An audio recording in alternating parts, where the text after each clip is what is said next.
Olá, boa noite. O Senado agora está no ar.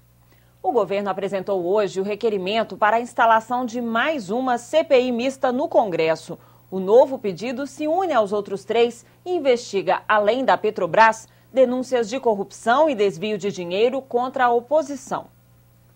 Ao todo, são 4 pedidos de CPI, 2 da oposição para investigar a Petrobras e 2 do governo para apurar também irregularidades no metrô de São Paulo e no porto de Suape, em Pernambuco. O último requerimento foi apresentado nesta quarta-feira. A base aliada reuniu assinaturas para instalar uma comissão de deputados e senadores. Estamos aproveitando para trazer uma matéria que há 20 anos está na imprensa brasileira, na imprensa internacional, de desvio de recursos por parte do PSDB junto ao sistema de transporte no estado de São Paulo. Nós conseguimos o número regimental, 32 no Senado Federal e 219 na Câmara dos Deputados.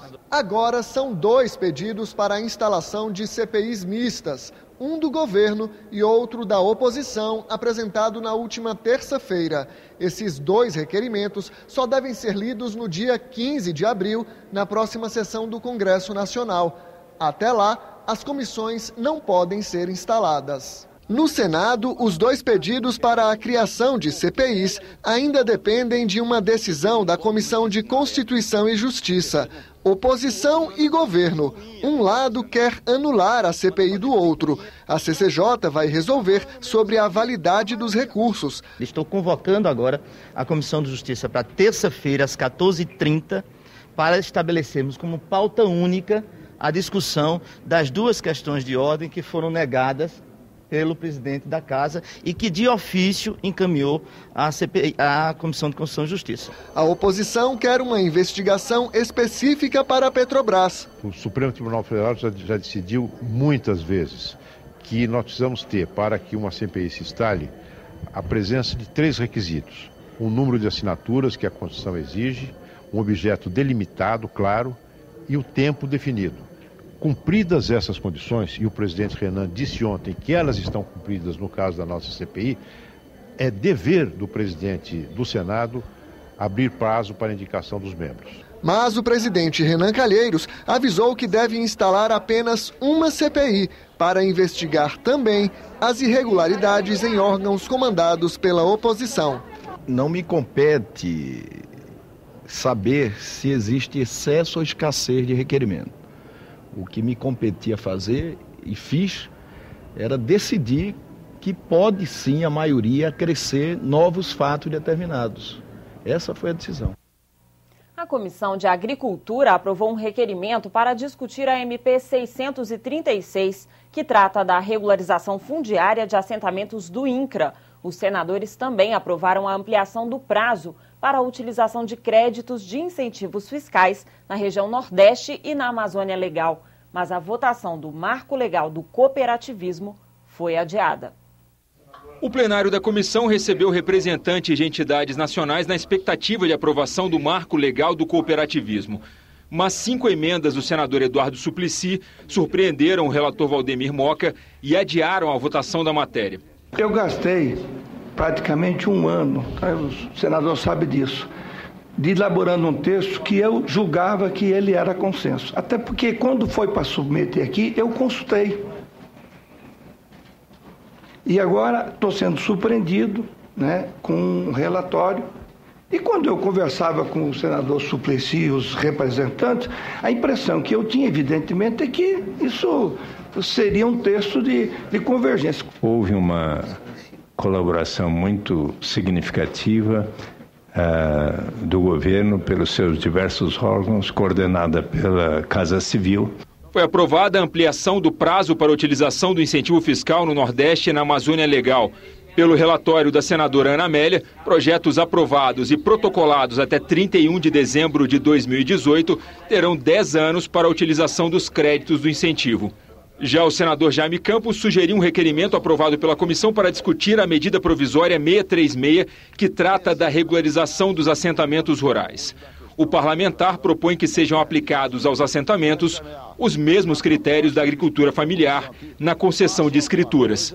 É fundamental nessa medida provisória, a 636, que a relatoria coube ao senador Wellington Dias, nós façamos um adendo, ou seja, uma aquiescência dele, para permitir que até 4 módulos seja emitido o título, ou seja, a emissão do título definitivo da terra. Os rumos das relações comerciais e diplomáticas entre Brasil e Estados Unidos foram tema de audiência pública na Comissão de Relações Exteriores. Os participantes da audiência pública destacaram que a parceria entre os Estados Unidos e o Brasil é estratégica e existe a vontade dos dois países para continuar avançando, mas reconhecem que a espionagem norte-americana esfriou a relação nos últimos meses. A descoberta do esquema levou a presidente da República, Dilma Rousseff, a cancelar a viagem programada para os Estados Unidos em outubro do ano passado.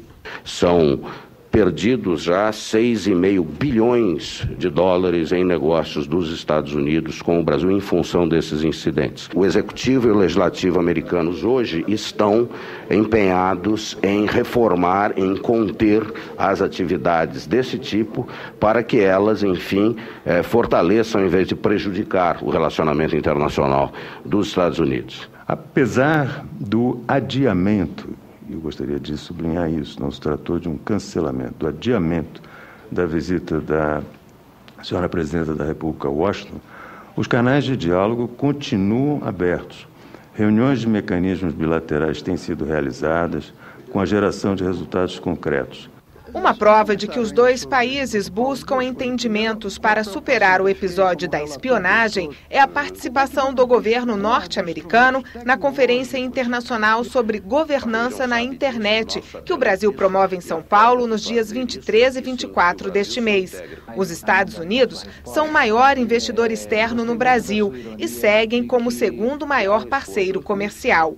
No ano passado, as trocas somaram 60 bilhões e 600 milhões de dólares, com déficit para o lado brasileiro, em 11 bilhões e 349 milhões. O presidente da Câmara Americana de Comércio no Brasil defende que os dois países fechem um acordo bilateral de livre comércio para incrementar essa parceria. O Brasil precisa dar um salto muito grande na questão da competitividade, porque ela tem que vir junto, sim, com a negociação dos acordos. Só acordos sem fortalecer o que fazemos, não adianta, elas vêm junto. Agora, quando se expõe a um acordo de livre comércio, a economia é obrigada a ser repensada e rapidamente para aproveitar esse espaço criado. Os acordos comerciais não constituem em si mesmos, acordos de livre comércio, panaceias ou soluções para problemas de incremento de comércio. Nós precisamos reforçar, digamos assim, a confiança no plano bilateral. E, evidentemente, eu acho que isso é um processo que está em andamento. Brasil e Estados Unidos estão condenados a uma parceria cada vez mais intensa. Então, na área econômica, as coisas não tiveram muito contágio. A TV Senado exibe nesta semana uma série especial sobre os 50 anos da queda do presidente João Goulart. Hoje você vai conhecer um homem que recolhia informações para os militares golpistas. O repórter Dante Ascioli e eu também reconstituímos a sessão do Congresso que declarou vaga à presidência da República, mesmo com Jango no Brasil.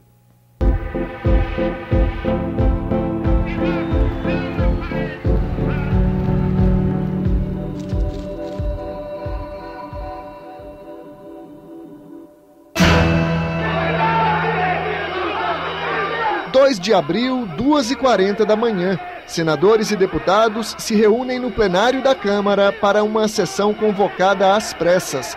Dos 470 parlamentares, poucos atendem ao chamado. A lista de presença acusa o comparecimento de 152 senhores deputados e 26 senhores senadores, achando-se, portanto, na casa 178 senhores congressistas. A presidência dos trabalhos, o senador Auro de Moura Andrade.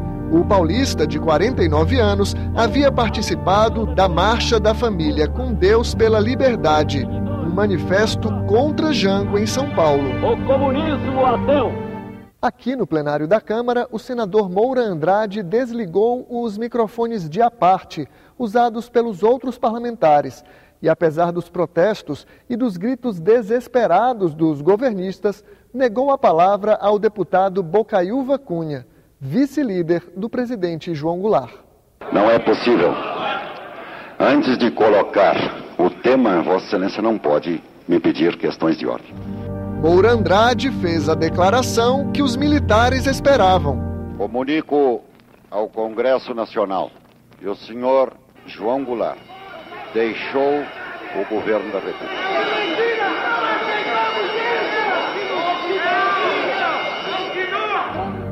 O chefe da Casa Civil, Darcy Ribeiro, mandou um ofício ao presidente do Congresso. O senhor presidente da República incumbiu-me de comunicar a Vossa Excelência que, em virtude dos acontecimentos nacionais das últimas horas, decidiu viajar para o Rio Grande do Sul.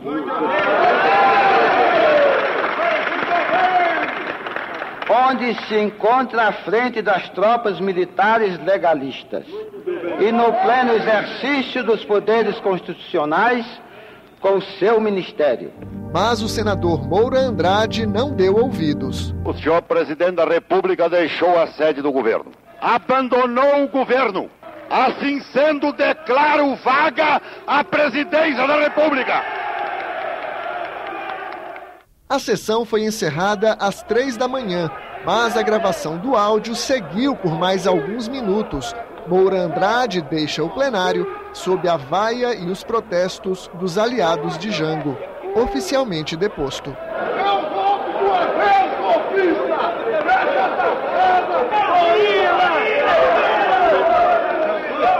O Auro Moura Andrade, com o apoio de vários parlamentares, conservadores, de direita, sobretudo da UDN, ele dá um golpe. Institucionalmente falando, juridicamente falando, foi a legitimação do golpe. Quase 50 anos depois, o Congresso reconheceu que João Goulart estava no Brasil e anulou aquela sessão. 50 anos na história de um homem parece muito tempo, mas na história de um país não é muito para reconquistar a verdade. Uma oportunidade, mesmo que simbólica, para que nós possamos fazer com que a verdade prepondere ao longo dos anos. A devolução simbólica do mandato de Jango reconhece um erro do passado, mas não muda o que aconteceu em 64. No dia 2 de abril, o Brasil acordou com um novo governante. Às 3h45 da madrugada, os presidentes do Congresso e do Supremo Tribunal Federal vieram ao Palácio do Planalto em um carro escoltado por homens armados. Numa rápida cerimônia, deram posse a Ranieri Mazzilli. O deputado era o primeiro na linha da sucessão presidencial. No mesmo dia, o Ministério das Relações Exteriores informou outros países sobre a mudança. À tarde, o presidente dos Estados Unidos, Lyndon Johnson, reconheceu o novo chefe do Executivo brasileiro. Eles saíram pela porta de trás, não foi pela frente, e foram em direção ao Palácio do Planalto e tomaram o Palácio do Planalto. Naquela quinta-feira, este homem entrou no Palácio do Planalto com uma pistola carregada. Ele é Aníbal Teixeira. Já foi deputado federal e ministro do Planejamento. Em 64, era deputado estadual em Minas Gerais. Ele não gosta de ser chamado de espião, mas admite. Recolheu informações decisivas para os militares deflagrarem o golpe contra João Goulart. Eu fazia a parte de informação e contra-informação.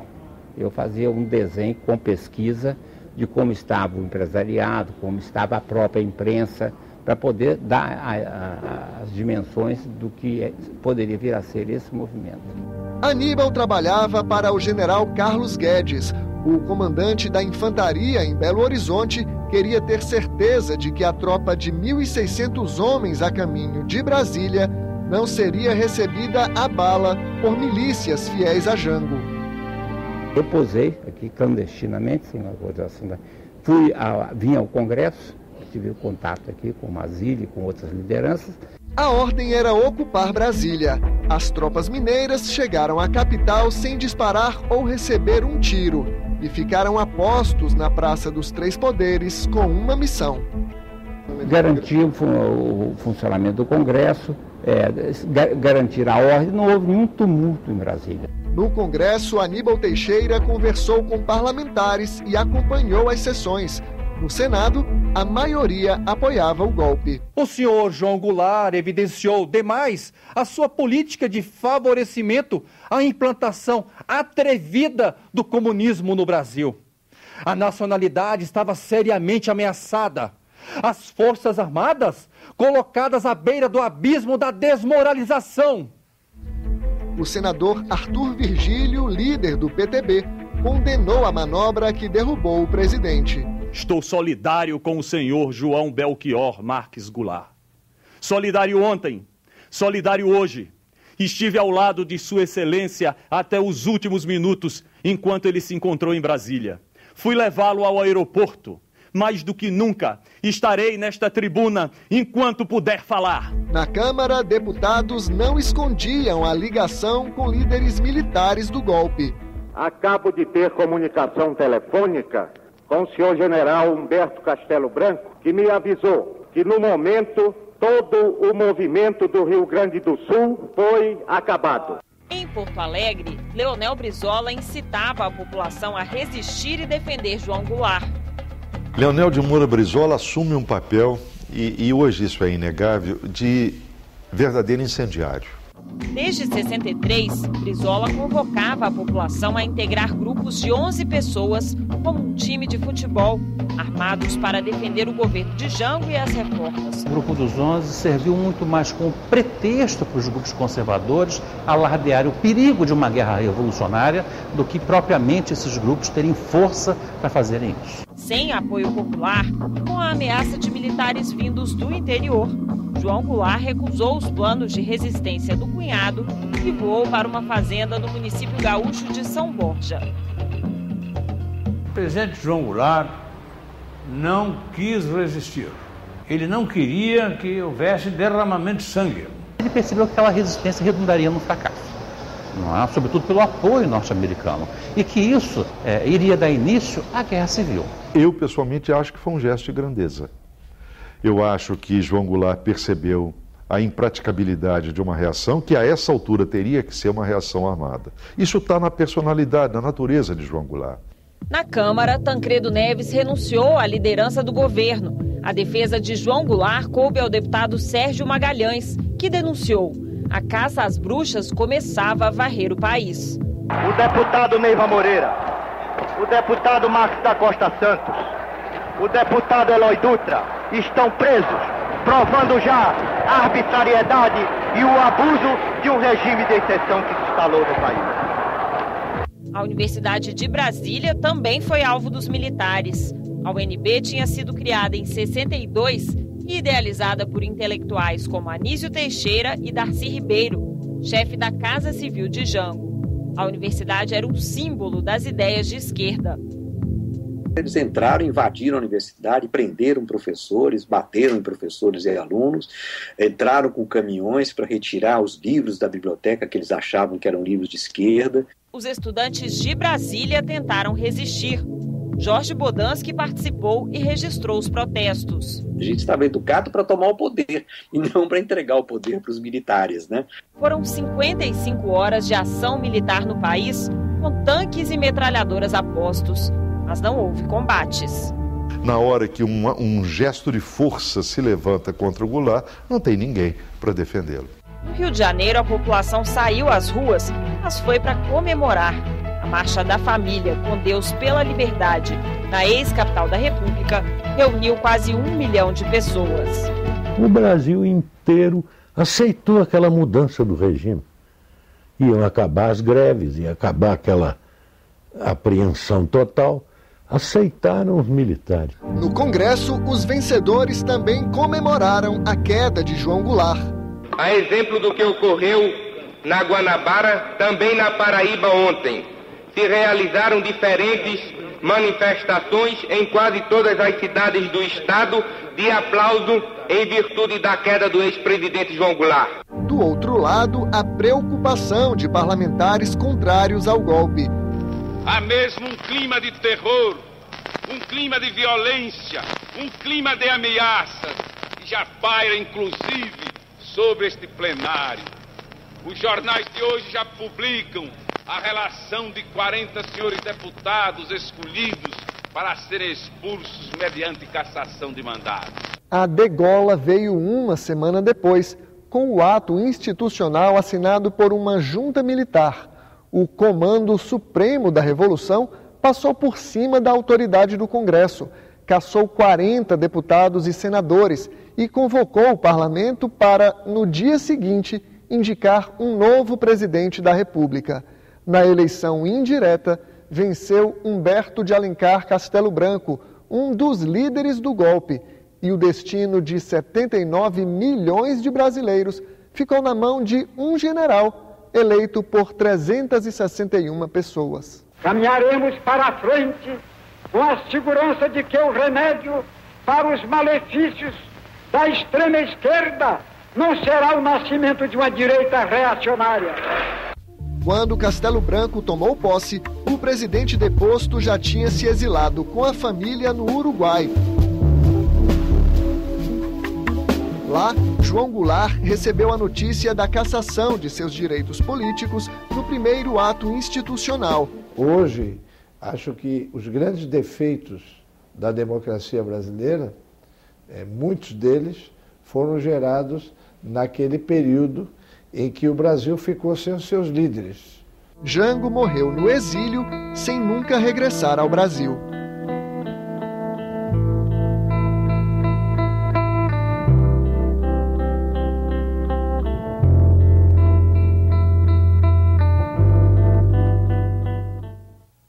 Amanhã, na última reportagem da série, as memórias de um menino no homem que tenta reescrever a história do Brasil.